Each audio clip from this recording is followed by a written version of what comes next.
I'm now live. Hi guys, we are talking about step one of your marketing plan. Thought I'd jump on live since I was inspired by listening to a podcast. So step one of marketing, what is it? I want to know from you what you think step one of marketing is. So if you've started your business and you've got all the decor, everything's ready to go, and now you just need to start throwing clients in there. We're talking about step one of marketing if you're just logging on. Hi, Lashes by Holly. So I want to know what you guys think step one of marketing is. Is it Groupon? I swear to God, if you say Groupon, I'm going to reach through the phone and slap you. Step one of marketing is not Groupon. Step one of marketing is not littering a mall parking lot with a bunch of flyers. What else do people think step one of marketing is? Discounting prices, that's a big one. What else? I want to hear from you guys. What do you think step one of marketing is? And I'm going to say social media, that's a good start. It's a good idea. Not step number one though. That's probably like step 4, maybe 3. Having a website's a good idea too. But again, there's still step 1 that I think most business owners, and this isn't just exclusive to lash artists, but most business owners miss out on. And when you miss out on this step, you start to fill your business with a bunch of people you don't like, or whose money is not nearly as fun to make as it is when you do this step. Doo-doo, get it? I know, immature. I'm in my 30s and doo-doo makes me laugh. Family and friends is a good place to start, sure. Figuring out your client. Lashing Nashville, thank you so much. See, I knew she had it. Figuring out your ideal client, not just a ideal client range, because you don't speak to an 18-year-old the same way you speak to a 65-year-old, right? So if you are talking to an 18-year-old, maybe you're talking about the newest MAC lipstick release. Maybe you're talking about the pressure of finals and studying and balancing social life versus schoolwork. I guarantee you're not having the same conversations with a 55-year-old grandmother who is basically retired and jets off to Boca every other month, right? So figuring out your ideal client, and we're talking one client. We're not talking an age range. We're not talking, well, she might like this, or I think she likes this. We are talking about a very specific client. So step 1 of marketing, before you get into website, branding, color scheme, social media, all of that, is you need to figure out who you are talking to.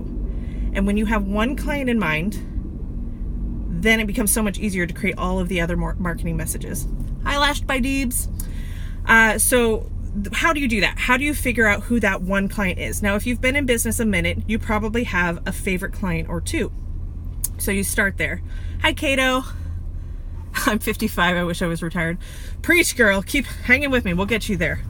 Maybe a little more passive income than retired, because retirement sounds kind of boring to me, but I still got a long ways to go before that's even an option.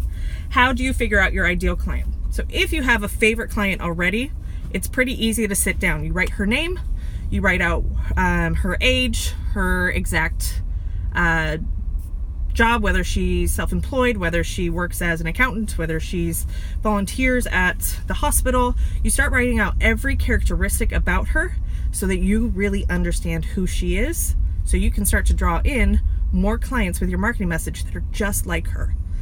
Now, just because you have this ideal client and you have a picture of her name, a lot of times they're called an avatar in the marketing world, doesn't mean that you can't draw in other people. Just because I market to 45-year-old women doesn't mean I won't take a 25-year-old girl, but my whole marketing message is going to be a lot easier when I know exactly who I'm talking to. So for the Lashpreneur, I know who I'm talking to, right? That's why I've been able to grow this fairly quickly, in my opinion, because I'm reaching an audience that I know pretty well. I was that audience, and it's not surprising if your ideal client is of similar sort, age, life, place as you. A lot of my ideal clients in my lash business were business owners, women who work from home, moms of young children. Pregnant, not necessarily, but that's my life phase. So if you have not started taking clients, or you have a bunch of clients that you don't like, that is actually your fault. You created that problem for yourself because you didn't start with step 1, which was figuring out who you wanted to bring in. So if you choose to go with the Groupon route as your step 1, you're going to get a lot of clients who you're not crazy about because you have no control over who comes into your business. Groupon is literally just sending emails out to everyone. You can't segment it. So like in Facebook, you can segment it, right? You can target their interests and their ages and their maybe other pages that they like that are similar to your current clientele. But if you do Groupon, it's just throwing it out to anybody and everybody. Price is usually not something that or that they are very concerned with in Groupon, right? Because they're looking for a deal. They're looking for a discount. Now, if you're sitting down and writing out who your ideal client is, and you think you want to appeal to people who are penny pinchers, who want a good discount and who shop around and just go to the lowest price, I'm going to say running your own business is probably not for you. So if you sit down and you start to write out the client who you really want to start to draw in, your marketing becomes so much easier. Everything about your business becomes so much easier. The benefits of doing this exercise and understanding who your target client is that you don't worry about competition. You don't. Competition becomes irrelevant because you're not competing for the same person. If you get a client on the phone who is wondering about pricing and you're trying to do what I teach, sell on value first, price second, then you feel like if you don't have a clear picture of who it is that you're trying to draw in your business and they're like, yeah, no, I don't think your services are for me, thanks, click. You could either feel like, oh my gosh, I just lost a client, I just lost potential money. Or if you've done this exercise and you know who your ideal client is, you're like, I think I dodged a bullet because she would have not been my ideal client. And I don't want to fill my books with clients who don't fulfill me, who don't make me excited about coming into work. Now, if you're in a place, sorry, I keep getting messages. If you're in a place where you have a full clientele and you're resentful of a lot of those clients, you're drained at the end of the day, every day, you see clients on your books regularly that you just go, ugh, I can't believe this person is coming in today. I thought their appointment was next week, and you're just drained by looking at their name on your schedule. You've started to draw in the wrong clientele. Go back and do this exercise and rework your marketing. When you've done this exercise, it makes firing a client easier because I'm not the right lash artist for you. Sorry, we're just not a good fit. You don't have this place of fear when you know who it is that you want in your business, and you are in complete control of your business. If you have crappy people in your business, it's up to you to change it. Nobody's going to come in and do that for you. So start step 1, figuring out your ideal client. All right, let's see some of the comments. I don't recommend Groupon. Retaining those clients doesn't work. Agreed. There are some people who make Groupon work. I will say that. I have, Hillary Brand is actually one person. She was trying to get me to do Groupon when I first started my business, and I was kind of asking her how she built it. She did have a theory that, when you do a Groupon client, you're actually getting exposure to all of their friends and family, which is one approach. However, Groupon was very different several years ago. Groupon actually used to be a really great way for businesses to get their name out. It has now become so saturated and so yucky, especially for the lash industry. I mean, I'm in San Diego, so we're a very saturated market. There's probably 40 or 50 businesses that are running Groupons. And again, if you're competing on price, you're competing for the bottom of the barrel. You better be 1 penny for a full set of lashes if you're competing on price. So I choose not to target clients who value price as one of their buying decisions. I want clients who value quality, who value their time, who want to have scheduled appointments, that they're consistent because I'm consistent. And where they would rather have quality and an understanding of the techniques that I use and look for an expert than somebody who's just looking to get a deal or a discount on a great set of lashes. Because that's not what I do. I do really quality work. I focus on educating my clients, and I focus on natural lash health. So I want to start to draw in those types of clients. Now, if I'm running Groupons, there's this inconsistency in my marketing message because I'm appealing to a Groupon who is traditionally a discount seeker when I'm saying I don't want to offer discounts and you can't find a bargain price because I'm very expensive. I want to appeal to the luxury-minded, high-quality type of client. So Groupon is not where those people are hanging out, right? So this is why it helps to go through that exercise. It took me about 3 to 4 months of running my business before this clicked with me. And during those 3 to 4 months, I was really stressed out. I was monitoring my competition. What are they doing? I felt like I wasn't good enough. I wasn't posting enough. My price wasn't competitive enough. The services I offered or the results I was getting people wasn't good enough. I don't have time in my life now to worry about what everybody else is doing. So as the Lashpreneur, I'm not the only business mentor in the lash industry, but zero of my competition has the same factors and struggles that I do, right? I am a mom of a 2-year-old and I'm 8 months pregnant and I'm running an online business and I'm also a lash business owner, but I'm also on maternity leave, which is freaking awesome. But I don't worry about what they're doing. I don't watch their lives. I don't read their blogs. I follow them just because I want to be supportive, but I'm not worried what everybody else is doing because it's not the same for me. And I'm not appealing to the same type of clientele. If you watch me or you watch my videos, you watch my posts and sorry, I got a phone call. We're good. If what I do doesn't appeal to you, I'm okay with that. Please, there is somebody else out there who will help you get to where you want to be, but I have my own way of doing things. I don't apologize for it. And if you like the no nonsense, no BS kind of lash business talk, great, I'm your girl. But I'm not trying to appeal to everyone, and I'm okay with that. It also helps take just the pressure off of keeping up with the Joneses and trying to do everything and be everything to everyone. That is not a sustainable business practice. It's not a great mindset to have as a business owner, and you can't be scalable in your business when you're so worried about what everybody else is doing. And this is common, so common in an industry full of women, right?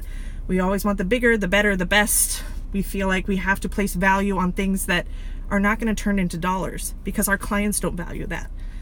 One thing that I highly benefited from and my clients benefited from was when I was working with them, especially if they were new clients and especially if they came with bad lashes before, was I educated them on not necessarily why the crap that they came in with on their face was bad, because I don't want to diss other lash artists, but educating why I did it differently. So I didn't tend to nano mist, which was something they were like, wait, isn't that the end of the service? Why don't you nano mist? My humidity's too high. My humidity's too high. If I nano mist you, your lashes are going to tank and they won't last a week or two. Oh, well, that's why I had to go back in every 2 weeks for a touch-up. Yeah, I'll get you 3 to 4. And if not, then we'll talk about why that's happening. But I understand the adhesives. I explain it in a very approachable way for my clients to understand the adhesives as well. So if all of a sudden we run into a retention issue, they're already empowered to know where to start and kind of starting to troubleshoot on their own. And then we work as a team to get them back to 3 to 4 weeks of at least 50% retention. So I also educated them on why maybe their lashes were twisting when they had their lashes from a previous lash artist. They were either too long or too heavy. Your natural lash can only support so much weight. Why they itched, why they were uncomfortable, why they hurt, why they burned. I identified all of the pain points because they love lashes, right? But maybe they didn't understand that they didn't have to have those experiences in order to have lashes. So then after educating them like that, they would then go out and do all the marketing for me. They would see their friends with twisty lashes and go, oh, it's because they're too long or too heavy. Oh, I learned it from my lash artist. Here's her card. Right? So that was just how I presented myself. And I knew that my clients, the ones that I could draw in that were looking for that expert, that were looking for a specialist, would appreciate the work that I have, would pay the extra money that I cost compared to my competition, and who were loyal and consistent. And I wanted to keep bringing those types of clients in. So I made it valuable for my clients to be a client of mine. So they would share with their friends who are probably of similar make and model of that ideal client. So step 1 of your marketing is figuring out who your ideal client is. And if you don't know who that is, start with yourself. You know, again, we attract a lot of people who are like us. We tend to enjoy people who are like us. Start out with your likes, your dislikes, where you spend your time. So I'll give you 2 examples of my favorite clients. One is a woman who's in her 50s. Her children are grown. They're probably my age. She watches her granddaughter 3 days a week. She owns her own business in event planning. She always wants to be polished and professional, but she doesn't wear a lot of makeup. She's very low maintenance. She has a great sense of humor. She doesn't mind cussing. She knows she doesn't want length, but she wants density. Volume was an easy sell on her. She travels a lot for work, but she more enjoys traveling to Mexico for vacation. That's like her go-to spot. So this just kind of starts to paint a picture for me of how I can start to market to her, even though she's already a client, but it will also draw in people who are just like her because I love her. I always get very excited and happy when she's on my schedule. So that's one client of mine. Another one, she's in her 40s. I think she's just turned 40. She has twins. However, her twins are grown. She had kids very, very young. So her twins are in college. So she is very, very successful. She works at home. She travels a lot for work, but she loves to be at home. And if her sister is watching this, because her sister's a lash artist, yes, she's one of my favorite clients. She volunteers for horses. She just loves horses. She actually just bought a horse, and she's moving to a more rural part of San Diego so that they can have the horse nearby. So these just give you an idea of how you can start to talk to that client. Because if I'm marketing about, you know, hitting the club with your lashes and how it's going to make your makeup pop, these two women are not going to be drawn to that. If I'm talking about if I create my marketing message or I create the branding on my website to be more self-care, a chance for them to refresh themselves, take some me time, that's going to be more appealing to them. If my website is very flashy and black and, you know, chicks are wearing black lipstick and it's very Vogue and magazine, probably not going to appeal to my clients who don't like to wear a lot of makeup. So you can start to see how your marketing, all aspects of your online marketing and even your physical, your printed marketing, start to take shape when you understand your ideal client. All right, any questions so far? I think I've covered everything I want to talk about as step 1 of your marketing plan. And if you're just joining, we just went through what is step 1 of your marketing plan, which is establishing who your ideal client is. One client. Do not give me an age range. Do not give me, she may or may not be married. She may be making $60,000 to $120,000. I want one client with one quality in each of your kind of ideal client characteristics. We do this for our husbands, don't we? Like when you're in the dating world and you get frustrated of dating or you're on Tinder, don't you like sit down and write out what you want in a man? Like all of the qualities, you know, he's close with his family, he makes $75,000 a year. It's the same thing for a client, right? Why don't we do that for clients too? When we're going to be spending more time in our business with our clients than we probably are with the man that we're writing out this very detailed long list. So it would behoove you to write this out, especially if you're just starting out. Know this.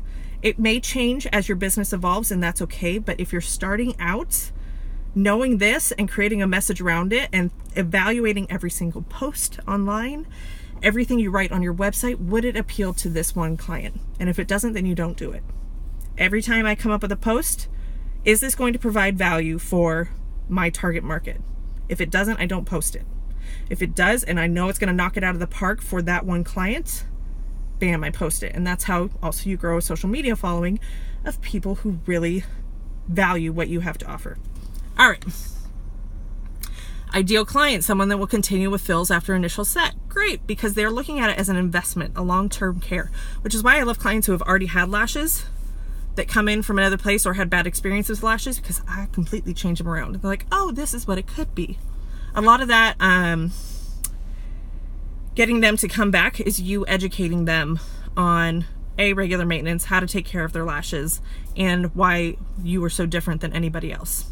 So if they just get their full set from you, but then they go fill elsewhere, you haven't really invested in educating them as to why they should stick with you. Loyalty is also not an issue when you've kind of narrowed this down, because you tend to draw on people that you really like, and they like you. On time, polite, respectful. Preach! Yep. All right, let me go back. Perfect. All right. All right, guys, I am all full of answers. If you have any questions about your marketing plan, step 1, please go through this exercise for yourself. I'm not doing this just because I think it's fun to talk about, even though I do geek out on it. I talk about it because it's going to impact your business. Whether you've been in business 2 minutes or 2 years or 20 years, this is always a great point for you to stop, reflect on who's coming into your business and how you can change your marketing message based on what your ideal client would be drawn to. So that's all for now. Have a good one.